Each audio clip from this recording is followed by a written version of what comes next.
Hello, hello, ladies and gentlemen. Here we are, another exciting episode of the Hardly Millennial podcast, where we are young, dumb, and full of Opinions, folks. opinions, ladies and gentlemen. My name is Adam, and across from me I have Matthew Lynn. Hello, I'm here for another one. here for another one. And I'm really excited for today's topics because it's stuff that I'm really into. It's a theme that I'm really into. But before we get into any of those topics, Matthew has had this story for a Postmates story that he's wanted to tell, but he wanted to wait for the podcast. So I want to hear that first. Guys, something really weird happened to me yesterday. Okay, weirdest thing that's happened to me for the whole year so far. So I have to kick this off by starting out with, if anyone doesn't know what Postmates is, it's a service where you order food, you don't want to go pick it up, you ask Postmates, they'll bring it to you. Okay, now we're all up to speed. So I'm sitting in my room yesterday, and I room on the second floor, and the window of my room looks out into the carport, like the front of the house, right? Okay.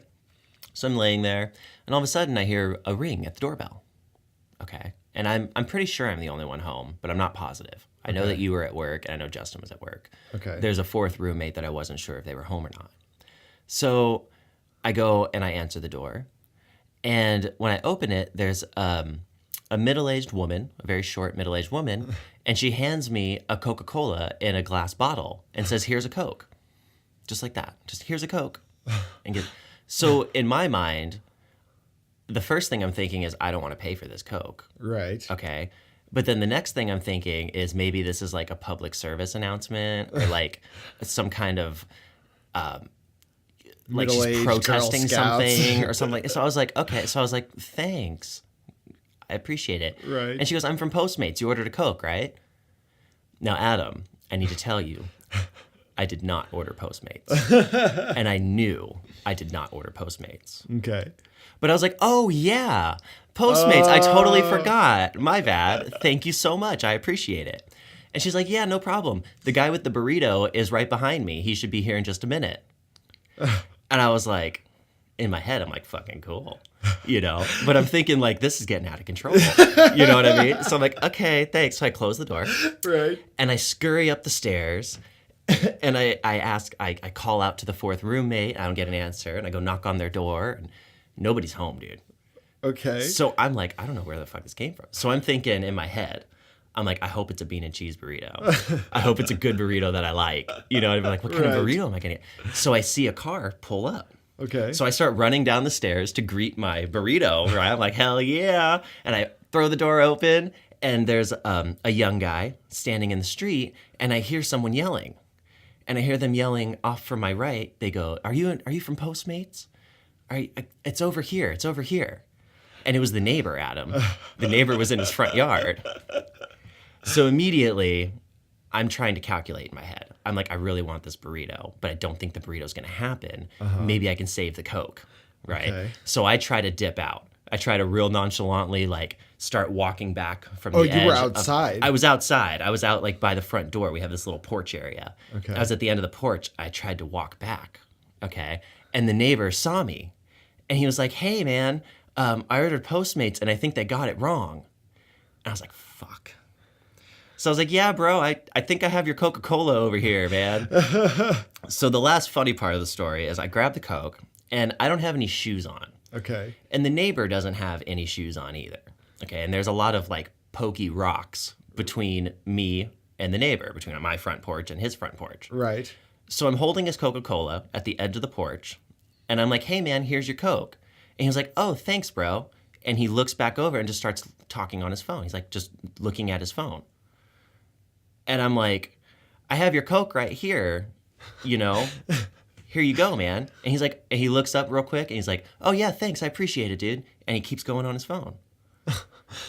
So I'm like, okay, well, I guess I'm going to bring you your Coca-Cola. So I real dramatically, like, walked over the rocks and was like, "Ow, ooh," you know, like that. It didn't hurt, but I was just dramatic about Right. it. And he was like, "Oh, thanks so much." And he gave me, like, the pound, like, you know, when you, like, ball your fist up and Right. you pound it. He did that. And I was completely just, like, cheated out of my burrito that wasn't mine. Oh my gosh. What a story. It was crazy.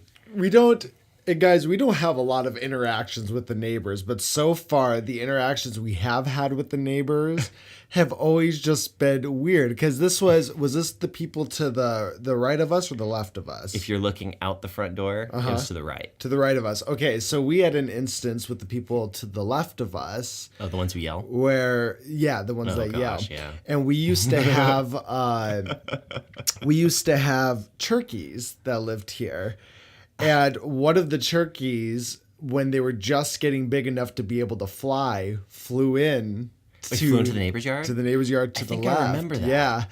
And Justin had to go over there. I wasn't here for this, but Justin told me the story where he had to go over, he had to knock on the door and be like, "Hey, my turkey's in your backyard." My turkey just flew over. And he said it was so embarrassing because he's in their backyard trying to chase after this turkey.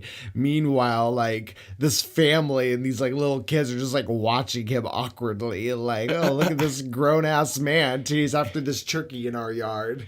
And guys, we live very much in a developed little town. We live in suburbia, Yeah, they are the cookie cutter houses right next to it. So I don't know that you're really supposed to have 2 turkeys. Yeah, I don't know. I'm sure we did it. Yeah, we did it. I'm sure it's just as long as they don't make noise, which to be fair, they were quiet, but I mean they could fly. Oh, they could fly. And guys. so now both of our experiences with neighbors have been, turkeys or stealing burritos and Coke. To top it all off, too, the neighbor behind us has a dog that likes to jump up on the wall and walk along the wall. It's a zoo around here, guys. Yeah, I found that dog that Matthew was talking about. I found in our yard once. It's the dog from the update video. If you guys have seen the update video, that's the dog. That's the dog that likes to bark a lot. It is quite a zoo in this. It's total chaos. We have a cat problem too. There's so many cats. Well, listen. Me and you, we own cats. Right. And we do not have a cat problem. No. The neighborhood has a cat problem. That's what I'm referring to. Yeah. There's 8 feral cats? Yeah, I name all of them. There's Harley 2, there's Dick Bitch, there's Bitch Dick, there's Ginger. They're great. I've given them all names. So Adam will keep his windows slightly rolled down at night. And when he goes to work in the morning, sometimes the cats will actually jump out from inside his car. Trust me, the first time I saw that was the last time I had my windows rolled down at all. Because, one time I came out to my car about to go to work, and Ginger, this little orange feral cat that runs around our neighborhood, all of a sudden just hightailed it out of my car. And I was like, "Oh, you fucking bitch." At least you didn't, pee in there or anything. Yeah, thank God, because that was the first thing when I walked in or got into that car. I was like, I swear to God, if this smells like cat piss, I'm going to kill a cat today. I'm going to hunt it. I'm going to wait.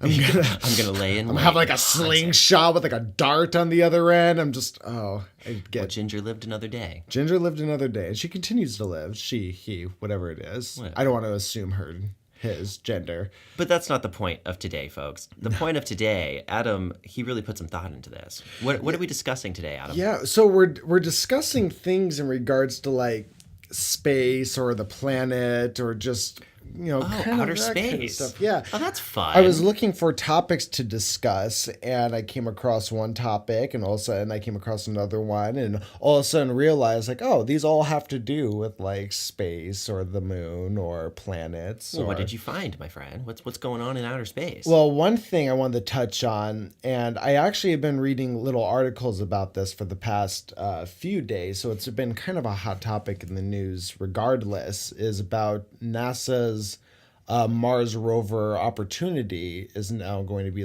retiring. So I heard about that. Ran out of battery or something. Yeah, so NASA, I believe the tweet that it was a tweet, and it was a picture that the Opportunity had took, and they had in quotes, "My battery is low and it's getting dark."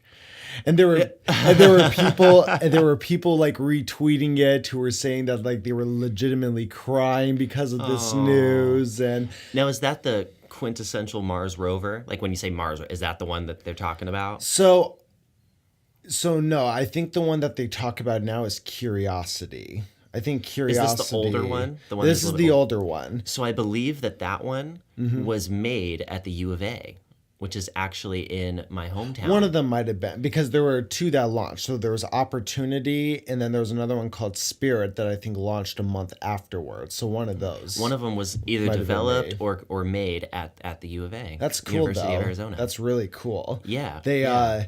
those are the ones that I think it was 2004 when those launched up, and they were only supposed Sounds to. right. I was young. Yeah, they were only supposed to run like a 90 soul is what a day is on Mars, a 90 soul mission. long is that on Earth? So that's about 92 days About 3 months. here on Earth. Yeah, about Okay. 3 months. So 90 souls, Yeah. So 27 years. Did I do that math right? no, 90 souls is in 92 days. It was only supposed to be like a 3-month mission for these rovers, and they ended up just like massively exceeding their lifespan. But a day is an Earth 3 months. No, that's not what I'm saying at all. Oh, you mean it was supposed to be like an Earth 3 months?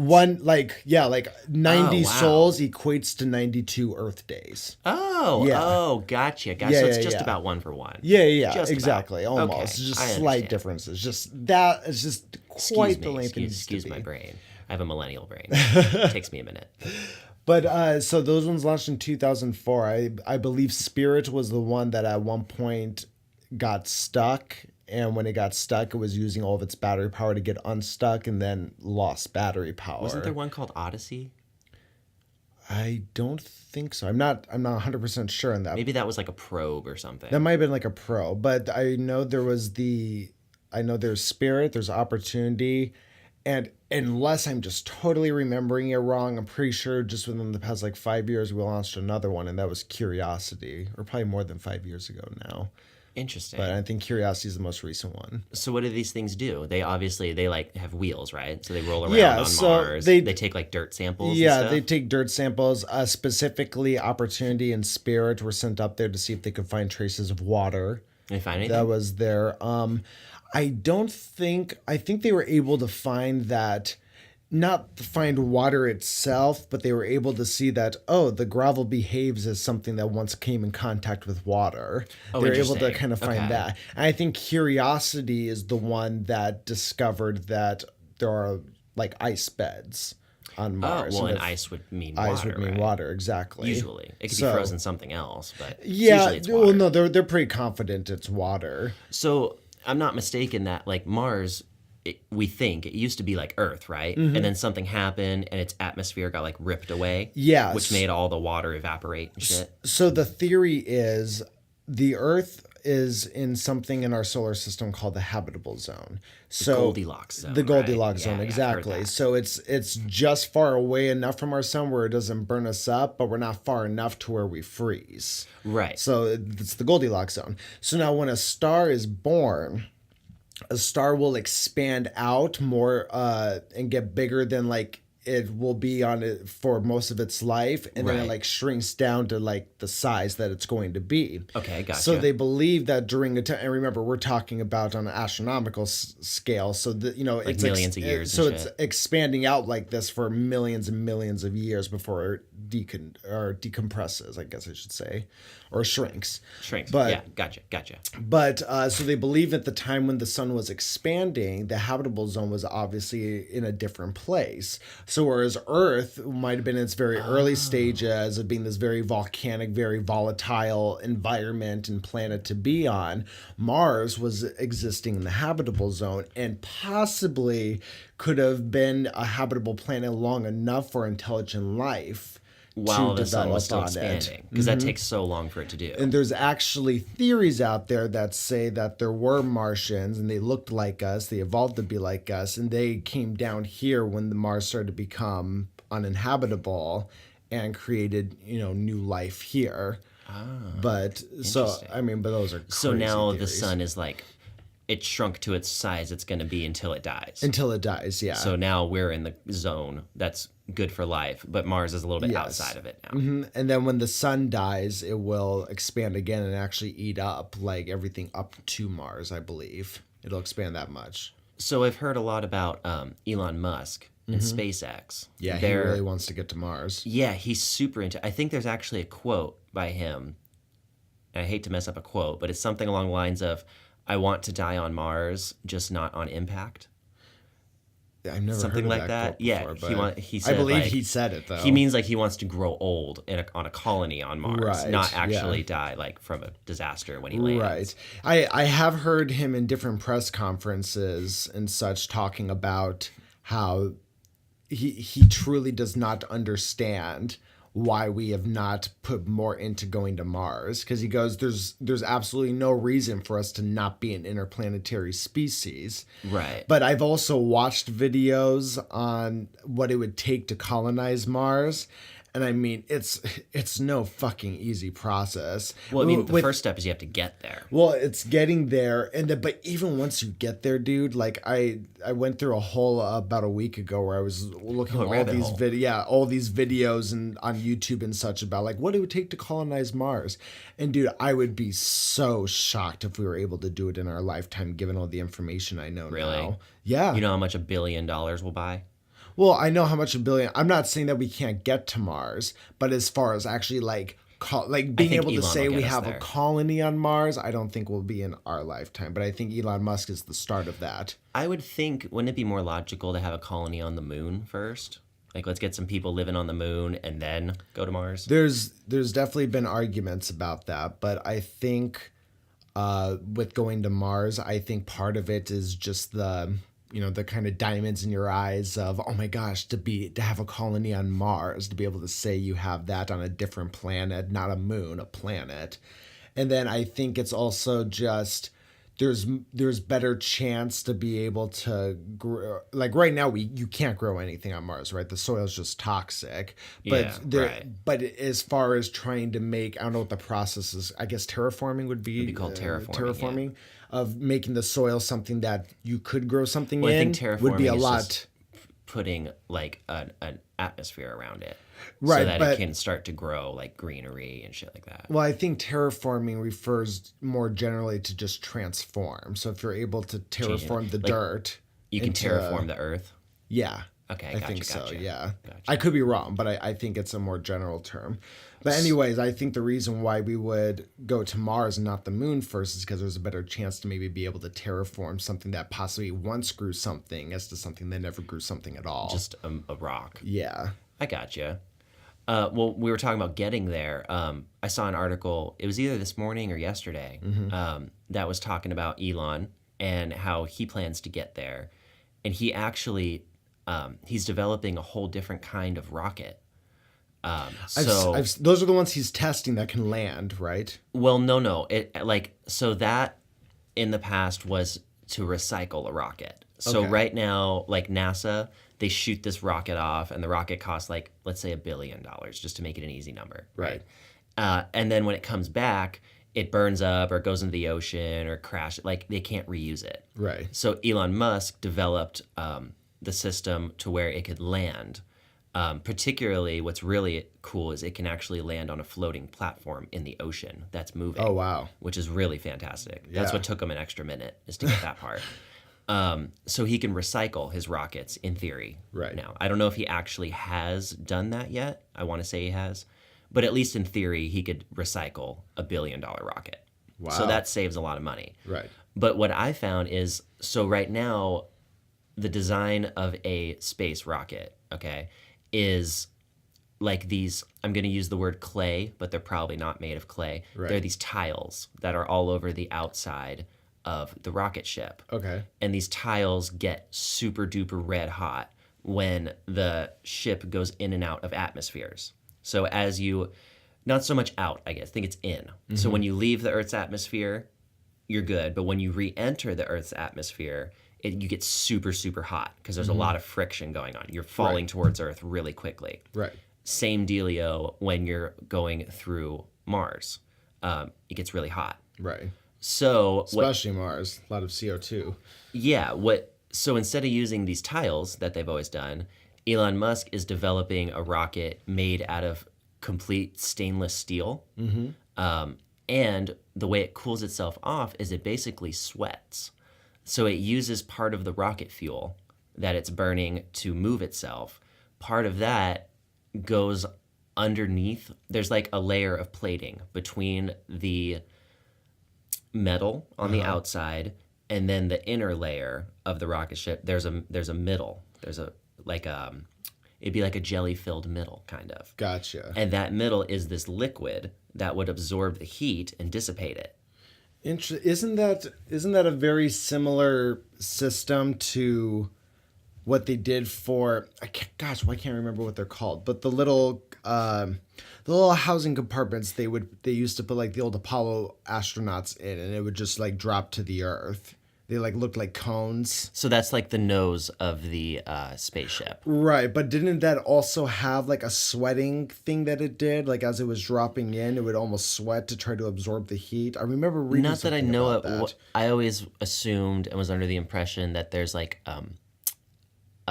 a shield plating Right. on the bottom of that cone, and when they come into the atmosphere, they use little jets to aim themselves, so that bottom plating is what's getting all the friction. I so that see. protects them. So if that nose cone were to wobble when it was Right. coming back into Earth, or were to spin 180 degrees, they would burn up and die. Right. It literally has to be like perfect, that this bottom part is what takes all the friction. Okay, that makes sense. I remember reading something about There's a the really sweating, cool but- game, actually, for any of the gamers out there.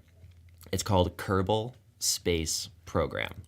Okay? Oh, I think is this where you create your own space You station? literally and- create your own spaceships, your own rocket. It has real physics I was in gonna it. say it's accurate. It's very accurate. And your little Kerbals are these little green people. Mm-hmm. And you start out by building planes and stuff, and eventually you get them to outer space. Right. And you have to really calculate trajectories, and you have to do math, because Yeah. if you mess up one thing along the way, your whole course is off. It was funny. I saw somebody, I think it was when I was in college, I was in class and saw somebody playing that game once. And of course, immediately I'm like, oh, fuck, I love space. This looks like something Yeah, I'd be but it's great hard at. to play. Well, exactly. And then I was like, as I would watch him play it longer and I saw all the math and shit that was involved, I was like, no, thank you. The thing about moving around in outer space, and I'm no astronaut and no physicist, but it's not so much that you're using fuel and like shooting out these jets to propel yourself. Right. You do that, but really there's a lot of slingshotting going on when you're in outer space. Oh, yeah. You use the gravity to You use your the gravitational pull. So you'll use your boosters to get speed up, and then you'll go around a planet, make a whole orbit around it, and use your boosters to get out of that orbit. Yeah. Which will then slingshot you to the Back next to where you need to go. celestial body.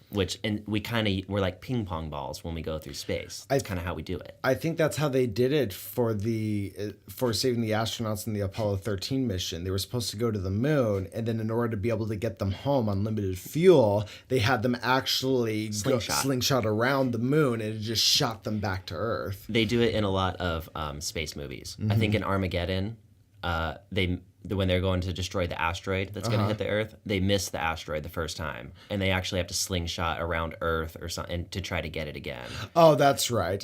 Or they're running out of time. They have less time than they thought. So to build up speed, they slingshot around the Earth. Or something like that. I remember that. That was...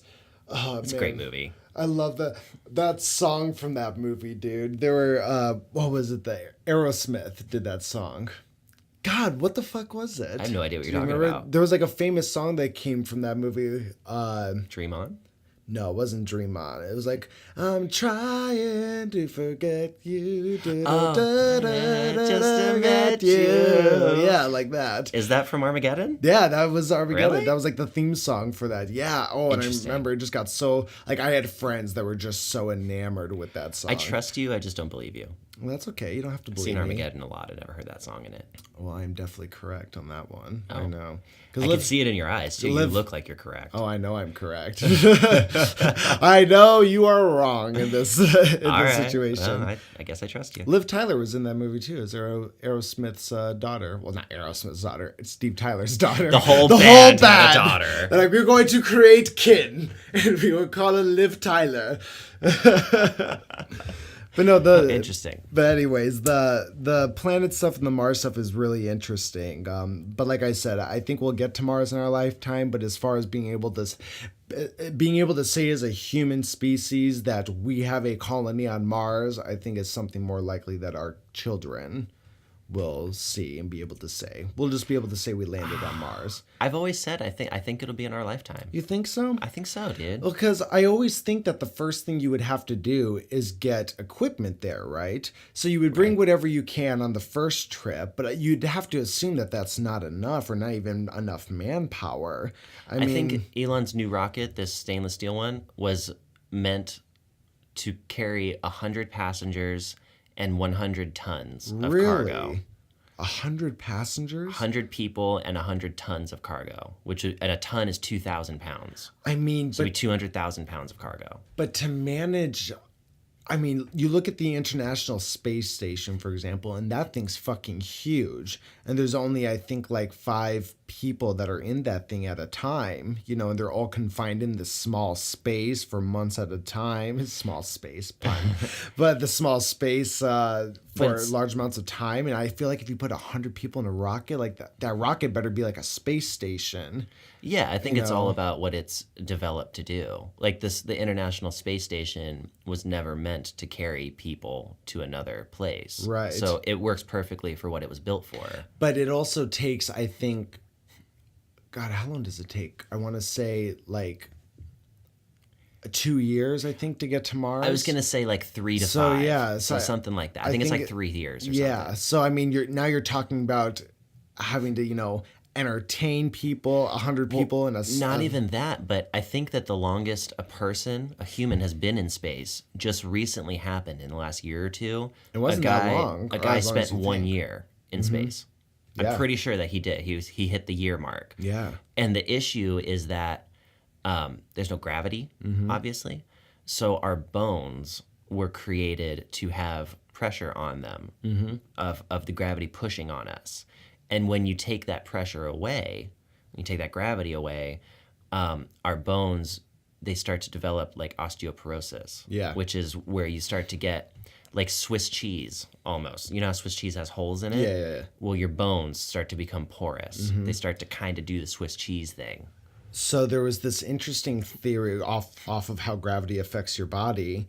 There was this interesting theory that somebody came up with based off of a picture that was taken of a few astronauts who had been in space for a long amount of time. Right. And another thing that happens, aside from what you were saying, is your blood also disperses differently throughout your body because there's no gravity to kind of bring it because your heart is a it's pump. current. Exactly. Yeah.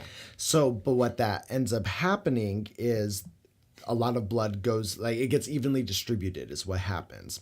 And when they were looking at pictures of these astronauts that had been in space for a long period of time, they noticed that their heads almost looked like they were swollen. And because their heads looked like they were swollen, their eyes looked more like slitted back and everything. Like the alien picture. And they started to look like the gray aliens. Yeah. Like the typical picture of an alien. Exactly. I wonder if that's how that came to be. Someone did the science on it. Well, I don't think so, because I think that classic look of the gray alien has been around even before we were getting into space. I think that was always a science fiction thing, because we knew about space for years before we were going into it. But right, I mean, we could see it. But so I think that look came before that. But it was just very interesting that.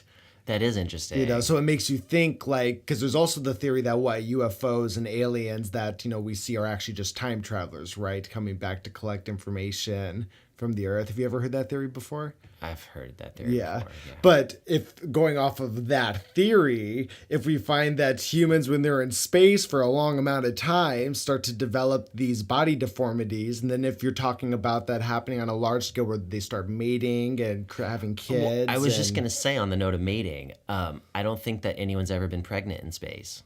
No, I don't think they would ever allow that. Well, if you're talking about 100 people over 3 years, that's you got to have men and women. You're right. They're going to be fucking. You would literally have to have like a no sex policy, and nobody's going to follow a no sex policy. Well, regardless of that, you have to have sex at some point. You have to keep the colony going. Right. So we have no idea how a baby would develop in the womb in low gravity. That's true.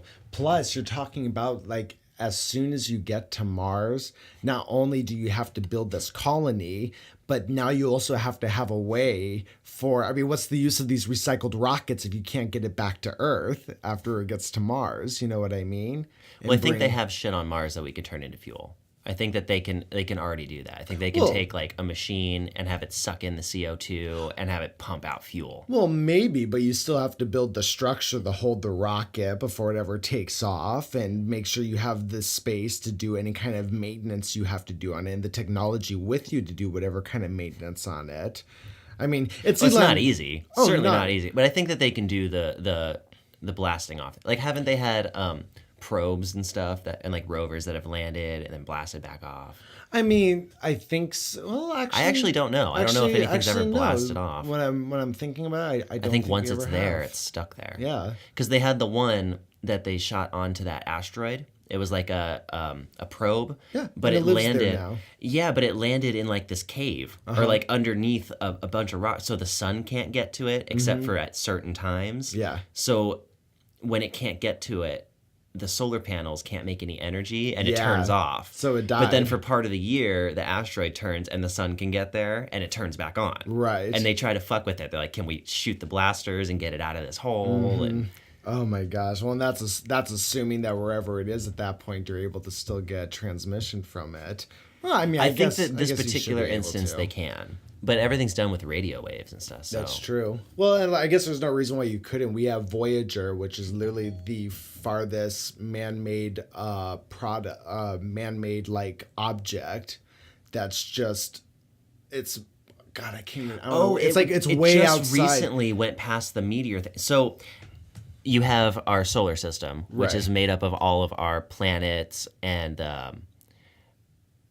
like the stars and stuff. That's the Milky Way. Right. Right.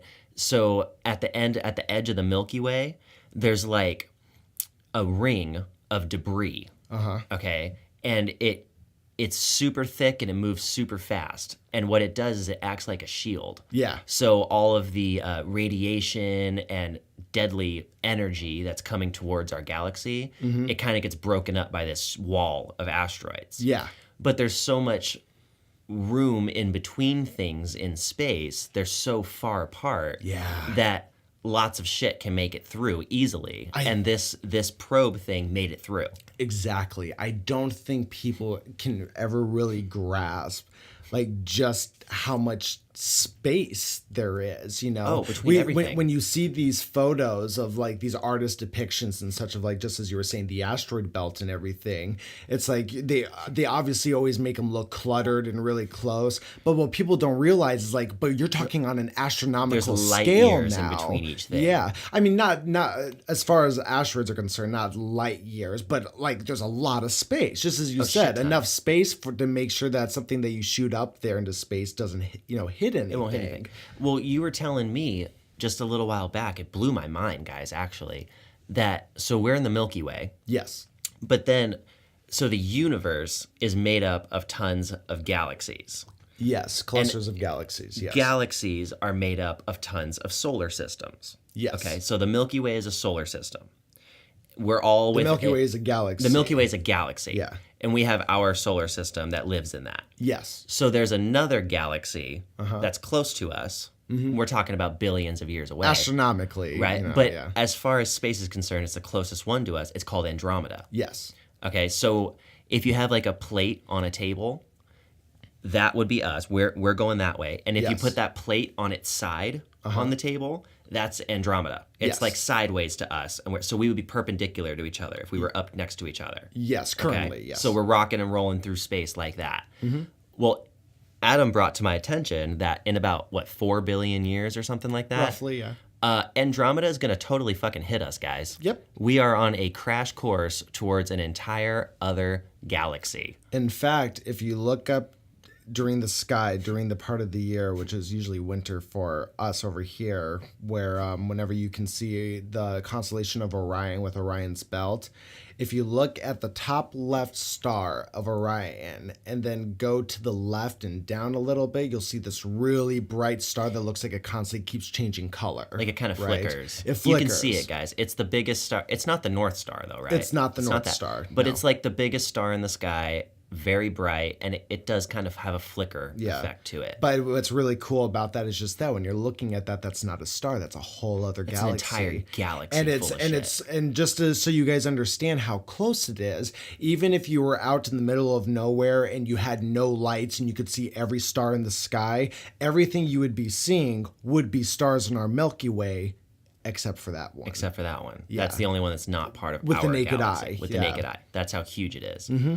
But we are such at the edge of our galaxy, of the Milky Way galaxy, that when Andromeda actually ends up hitting us, it's not even going to affect us. That's what he was telling me, is that, again, there's so much space in between objects in space that even though a whole nother galaxy full of rocks and debris is going to collide with ours, there's a huge chance that our planet as Earth will never get hit by any of that. It'll just go all around us, Now, one thing that could possibly happen that I think I'm sure scientists have an idea and astronomers, but I've never looked into it, is we know now that, so we can measure gravitational waves, right? There was I can't remember the name of the institution or where it happened, what state, but there was this giant, piece of technology that was built that was able to measure gravitational waves,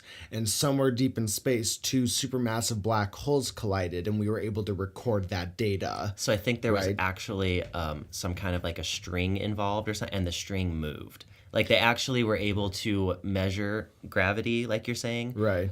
Like they could physically measure. It actually was like a wave that hit over our planet. Earth, yeah. And this machinery, whatever it is they built, was able to actually detect that physical wave. Yeah, exactly. That's exactly what it was. Which was the first time ever. Yeah, the first time we were ever able to. I believe it was either Einstein or Stephen Hawking that had the gravitational wave theory. Right. And we all just kind of took it as like, oh, truth, because it fit in all the equations, right? But this was the first time we were actually able to physical. Yeah, we were able to record it. And so when you have Andromeda and the Milky Way that collide, a piece of information that's kind of new just within the last 10, 15 years is we know now that the giant white bright star looking thing that you see at the center of all of these galaxies are supermassive black holes. Yes, that's been shown. So all galaxies are just stars and rocks and ice and elements and everything else just circling around this supermassive black hole. Correct.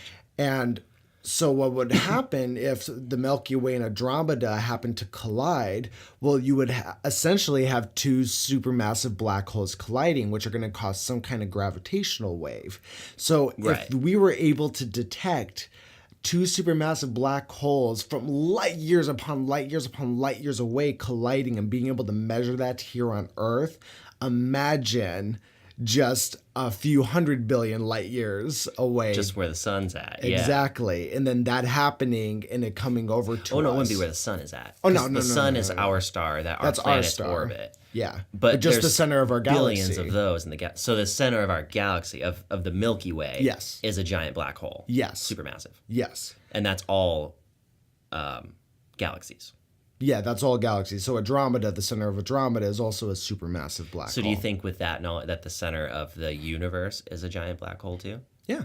Obviously, right? It just keeps getting bigger. Well, and we've talked about that before, and I found that this is a real theory that astronomers have. I specifically, different scientists and astronomers describe it differently. But what I think happens is, so let's start with you have the Big Bang, right? Right. There's the Big Bang where everything explodes and creates the universe. Well, it's this idea that every black hole sucks in matter and deletes information. Those are specifically terms that are used when they describe black holes. Well, they're kind of the only thing in the universe that is known to delete information. Exactly. Once it goes in, it never comes out. So I have this theory that if you want to go off of the belief of there being a fourth dimension, in fourth dimensions, the way that those work is everything's constantly moving in and out of itself. So if you've seen a GIF of the Tesseract cube, it looks like a cube that's just constantly moving in and out of itself, right?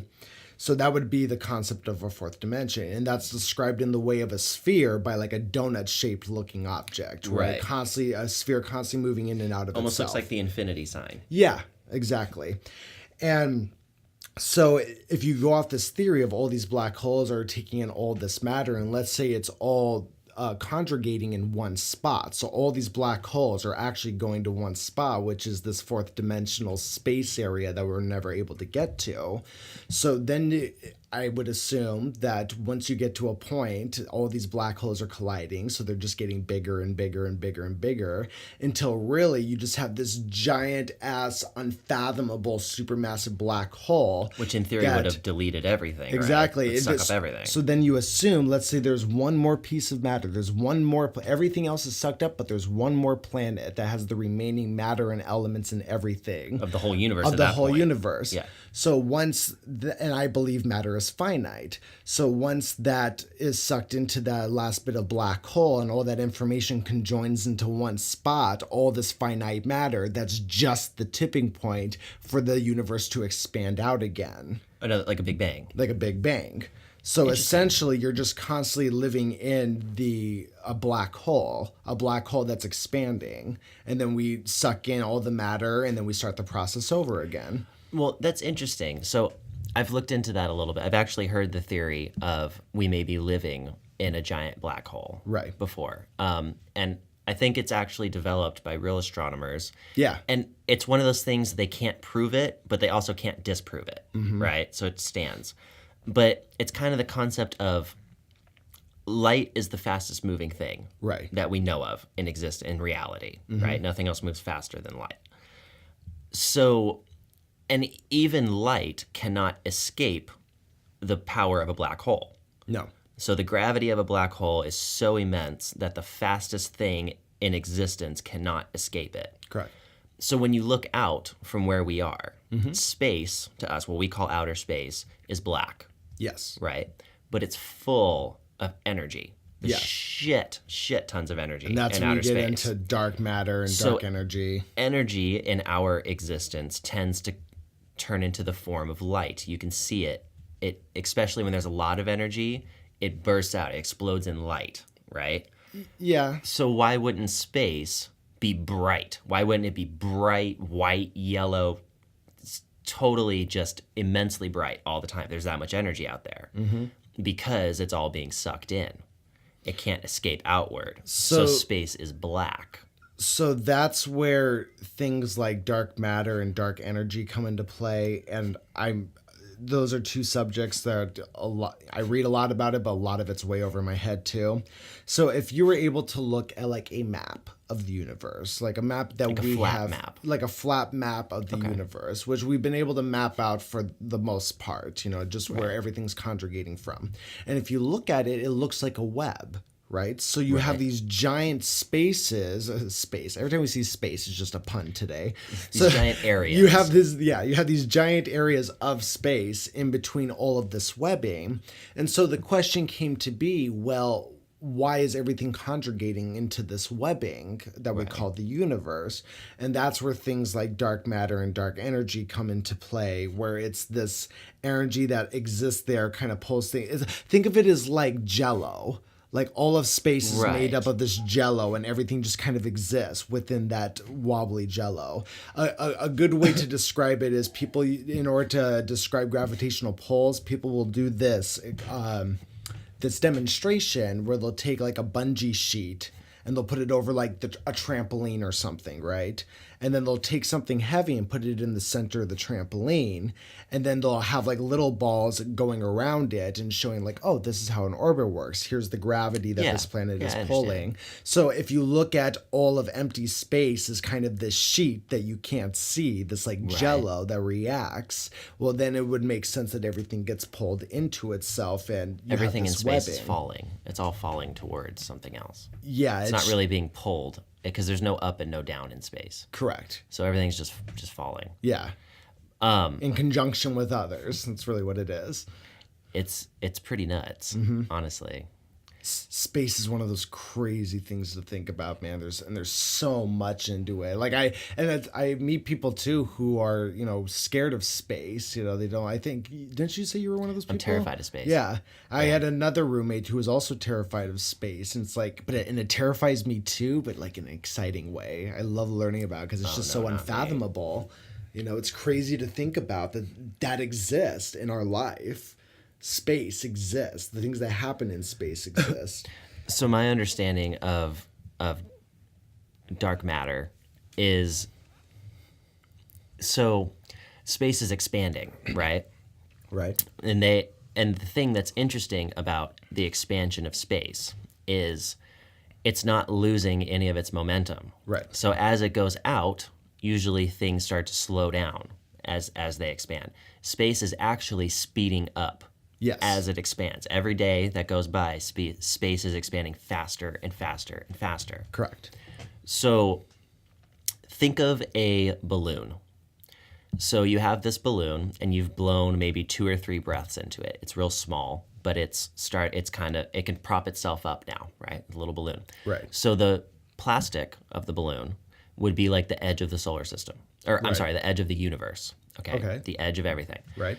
So as you're blowing into the balloon to expand it, your breath would be the dark matter. Mm-hmm. So the dark matter is literally what fills the void. It's the information that comes to be once the universe expands. So every second, it's shooting out faster and faster and faster. This dark matter is coming into existence to fill the void. Well, that dark matter it's not just a zero value filling the void. It has its own energy that it creates. Yes. We don't know why, we don't know how, but it does. And it actually is theorized that that's what's helping to propel space faster and faster. Exactly. Propel it faster, and then just as we were talking about earlier, what keeps it in those webs. And it's actually nice that you use the balloon as an analogy because we've been able, with our current technology and telescopes, we've been able to see the glow of the Big Bang, because the farther back you look into space is also the farthest back you're looking into time, right? Which is crazy. Yeah. That's why it's called space-time. Exactly. Space-time continuum. So we've been able to see so far into space, or I don't know if it's being able to see or just being able to collect data from way far into space, but we've been able to collect this data that shows the glow of the Big Bang, and that's how we have the proof that the universe is it looks like a balloon, a red balloon. It's great. But it's just this like reddish, like the way that somebody described it was like this reddish, like the pictures look super grainy. Obviously, it's just data that's collected and creates a picture. But it's very interesting, you know. So we're pretty confident at this point that there was a starting point, and the way that my black hole theory, I think, differs from other astronomers out there, from the ones that I've read, is the astronomers who have that theory of us living in a black hole think that every black hole is like the start of a different universe with different laws and different physics. The very center of it would be the next Big Bang. I don't believe that. I believe there's just one. There is just us, and all these black holes just constantly keep recycling energy and matter and create another universe. Where did those, let's say it started with 100 billion small black holes, and now we're down to 1 billion larger ones.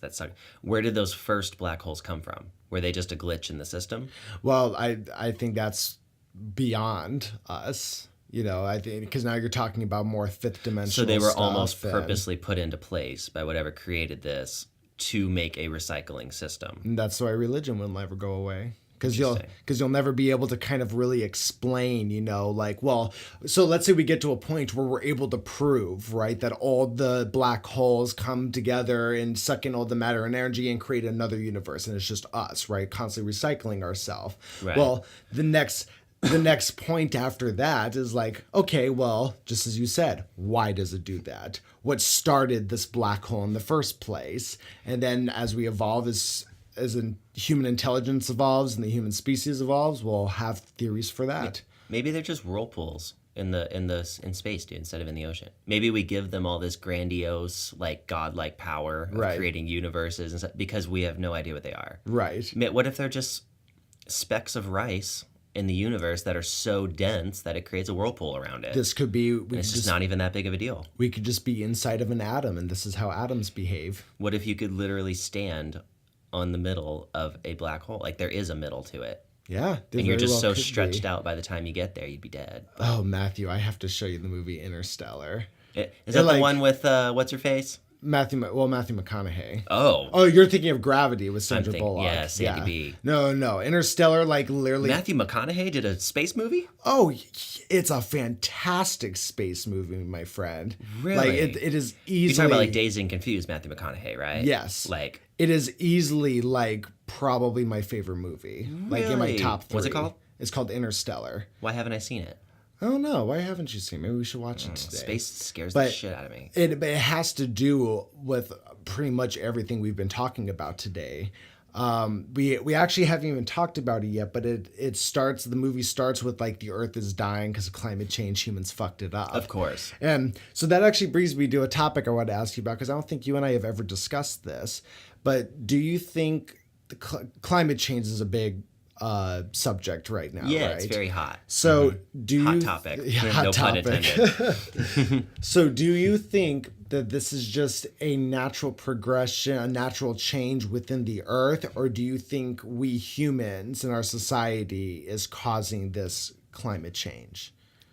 Okay, so I think that it is a natural cycle. Okay. I think we find ourselves in a very key point in time in the Earth's lifespan where the poles are shifting while we are still alive. Yes. Usually that takes so long, hundreds of thousands of years, okay?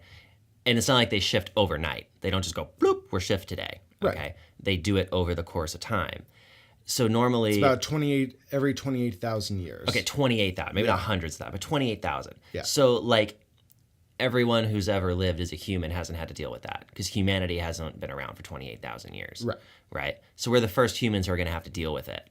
So we've already seen ice ages happen, I think at least twice. Well, There's been 2 of them. And I think people existed for one of them. For So the I think first we one, may have seen we did. one of them. So I think to answer your question, it is a natural cycle. I don't think it's a phenomenon that we're creating, but I do think that we are speeding up the process. Okay. So we that's are fair. making a natural thing happen Much sooner faster than it should. Yes. Okay. Which may be the reason why it's so dramatic with Right. storms and destruction and maybe the Earth meant to get to that point over a lot slower. Maybe it was supposed to get 2 degrees hotter over 100 years. Right. Whereas we made it 2 degrees hotter in 10 years.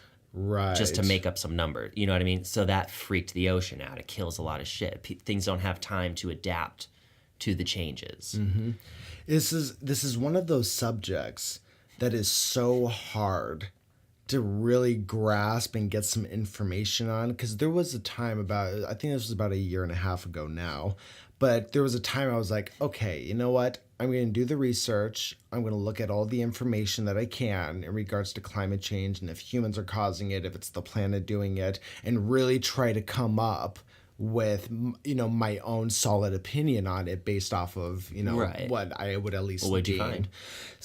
It's just such a gray area, dude. It really is.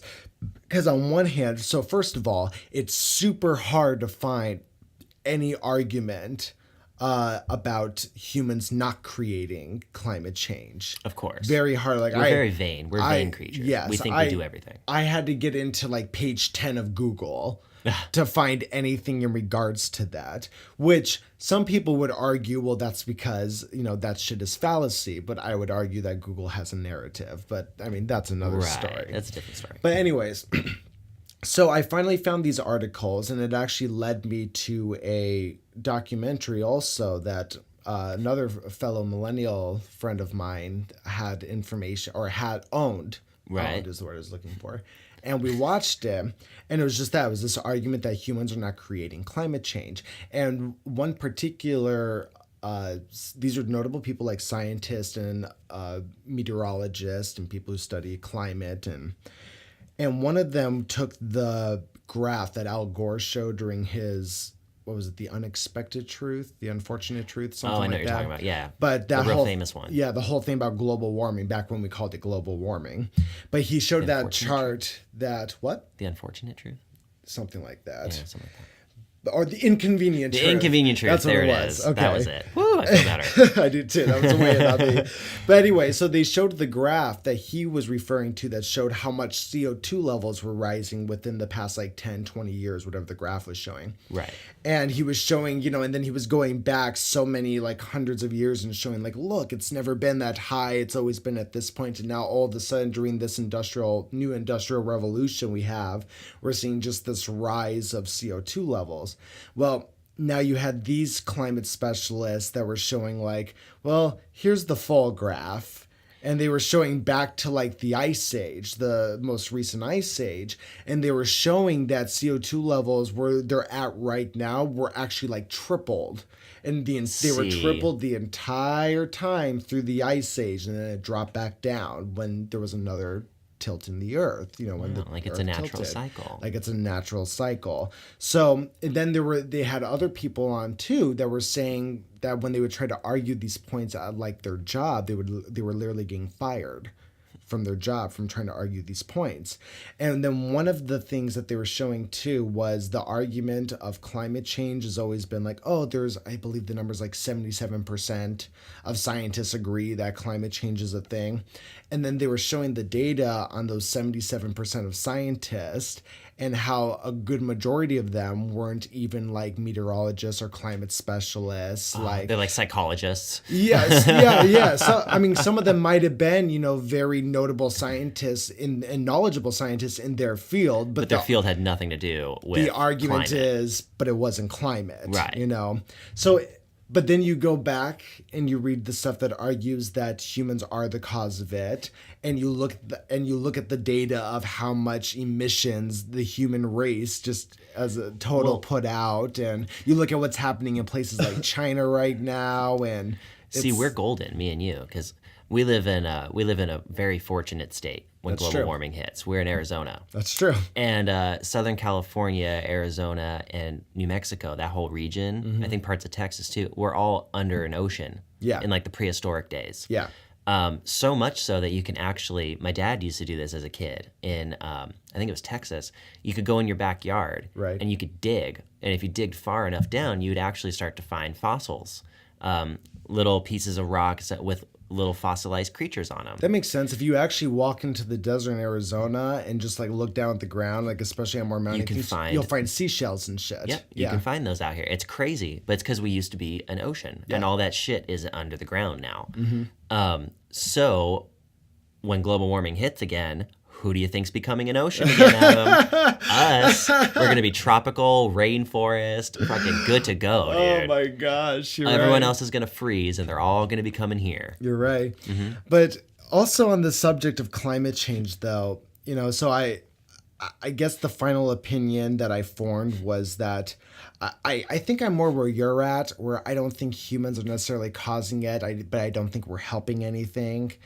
And I'm such a advocate for clean energy and moving, the human society towards that direction more, that if arguing that climate change is what's doing that, as far as humans causing climate change, if that's what's going to get that done, fine, I'll jump on the wagon. Look at it this way. So human beings are incredible. We can build incredible things. We can build an entire city like Phoenix, right? And let's say we're really doing amazing and it takes us 50 years to build Phoenix, okay, a 10 million population city. Right. All right. Now you can take that city and put it on a coast somewhere, and Mother Nature, our planet, has like 5 to 8 different ways that it can wipe that entire city out within hours. Yes. So it has tornadoes, it has hurricanes, it has earthquakes, it has volcanoes. The list goes on and on. There's probably 6 to 10 different ways that the Earth can wipe out an entire city within hours. Oh, yeah. So who the hell are we to think that we have enough power to affect a global cycle such as global warming? And that's always kind of that's always been kind of my argument also. Mother Nature is gigantic compared to us. And going back with like the space thing, that's what I mean. It's like all of this stuff, it's unfathomable. You cannot fathom the size of the Earth. That's why it kills me with flat earthers. I'm not even going into that. That's a whole other fucking spectrum. Let's not get on to flat earthers here. But anyways, you just can't fathom the size of the universe and everything that's going on and everything that's around. Like you can't fathom it. So to assume that we are like making that crazy of an impact, look, maybe we are, but and like I said, I'm not arguing against global warming. We're not helping anything. Right. But yeah, man, your brain wants to think that we are the designers of our world, right? We create our own future. We are man. We have the frontal lobe. Mm-hmm. So to think that there could be a force that's not religious, right? Like an actual force that you can scientifically prove, like Mother Nature. A force of nature, yeah. That could just wipe us out. Yeah. We hate that. We do not accept that We're as like, human nope, beings. it's either us or nothing. But in reality, man, there's whole islands that people can live on pop out of the ocean. Yes. Because of God knows what. A volcano, the crust opened up, an entire... Tectonic plates, yeah. And just the same whole mountains melt into nothing and are gone after 100 years. Mm-hmm. Whereas they were something, they could have been the 10th biggest mountain in the world. Yeah. And now they're totally gone. Exactly. We would never have been able to mine that mountain gone in 10 years. Mm-hmm. But Mother Nature can erode it away. Yep. So it's so much more powerful than us. Yeah, you're right. It comes back to man's arrogance, and like and it's a good thing too. It helps us to survive. There's, just like with everything, there's an advantage and disadvantage, and as I've always said, and this goes back to the universe and man also is just life is about balance. It really is. It's like understand the things you do have control over, and understand the things that you may want to have control over, but you really don't. And at the end of the day, if you are stressing more about using plastic than the damage plastic is doing to the earth, then you're just hurting yourself. Exactly. Like the stress is going to be worse than the actual outcome at a certain point. Exactly. Be happy, everybody. Just be happy, guys. Just be happy. Well, damn, I think we have reached our limit for the day, Matthew. I think that was the quickest podcast. I was really into that one. Yeah, that went by fast. It was great. When we checked the time, guys, I thought we were at maybe 40 minutes. I thought we were about half an hour. Yeah, and then we were like, oh, we're at an hour. Well, then. Well, let us know if you want to hear more about space, guys. We still have a lot more subjects about it. Yeah, we do, and it's definitely something we enjoy talking about, and so I'm sure it'll come up again. Wait until we get into religion. That's a fun one. Oh boy. Well, thank you guys so much for listening. Remember, you can follow us on all the social media platforms. We'll have this up on SoundCloud. I was not able to get the one from yesterday up on SoundCloud, but I'll make sure that's up there today if you haven't heard it yet. And remember, we still have our GoFundMe going, www.gofundme.com/Hardly Millennial. And like, comment, subscribe, and we really appreciate everybody's support. We hope you guys enjoyed this Space Talk podcast with Matthew and I. And if you guys have stuck with us to the very end of this particular video, we do just want to give you a little bit of a teaser here. Be on the lookout for another actual video up soon, guys. Yes. Sometime, I think Adam's shooting for sometime early this next week. Yeah, sometime early this next week. I have time today and tomorrow to work on it, so we'll just see how that goes. We have a little vlog project that might just be coming to your eyes soon. Yeah, exactly. Within the week for sure, though. Within the week for sure. All right, guys, we will catch you on the next one. Yep, have a lovely day, everybody.